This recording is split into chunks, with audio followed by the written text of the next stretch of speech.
જય શ્રી કૃષ્ણ। તો આજે આપણે બનાવશું દેશી કાળા ચણાનું શાક। તો આપણે વઘાર મૂકી દઈશું। ચણા બાફી લીધા છે।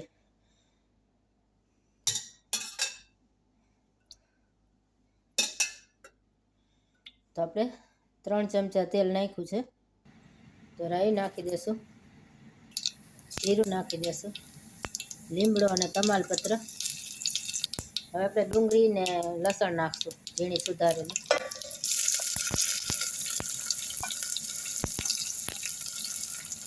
એક આપણે લસણની કળી ઝીણી સુધારી લીધી છે 8 થી 10। હવે એને સાતળવા દઈશું। તો આપણે એક લીલું મરચું તીખું અને આદું ખાંડી લીધા છે ને એક લસણની કળી। તો આપણે 1 ચમચી નાનકડી ચણાનો લોટ નાખી દઈશું ઘાટો રસો કરવા માટે। તો એને આપણે તેલમાં શેકી લેશું એટલે લોટની સ્મેલ ના આવે। તો લોટ સરસ શેકાઈ ગયો છે। એક આપણે ટમેટું નાખી દઈશું। હવે આપણે મસાલા નાખી દઉં। તો લાલ મરચું પાવડર 2 ચમચી, તીખું હોય ને તો સારું લાગે, હળદર, ધાણા જીરું પાવડર 1 ચમચી મીઠું। મસાલાને એકદમ આપણે ચડવા દઈશું। તો મસાલા સરસ ચડી ગયા છે, આપણે ચણા એડ કરી દઈશું। જો તમે આ રીતે શાક વઘારશો ને કાળા ચણાનું તો એકદમ ભાવશે, ગ્રેવી વાળું થશે અને સ્વાદવાળું થશે।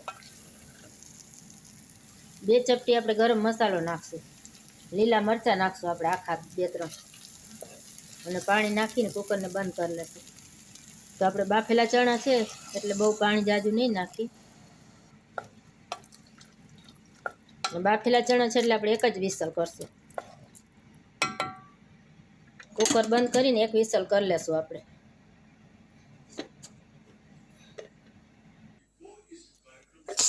તો આપણું શાક ચડી ગયું છે, 1 વિસલ કરી લીધું।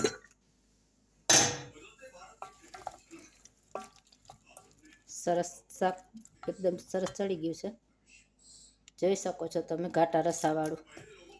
થોડોક ચણાનો લોટ નાખીને એટલે ઘાટો રસો થાય।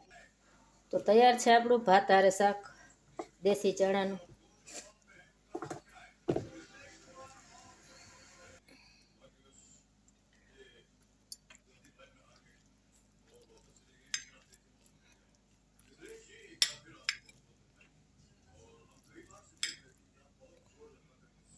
તો તૈયાર છે દેશી ચણાનું શાક ભાત હારે, હેલ્ધી અને પૌષ્ટિક।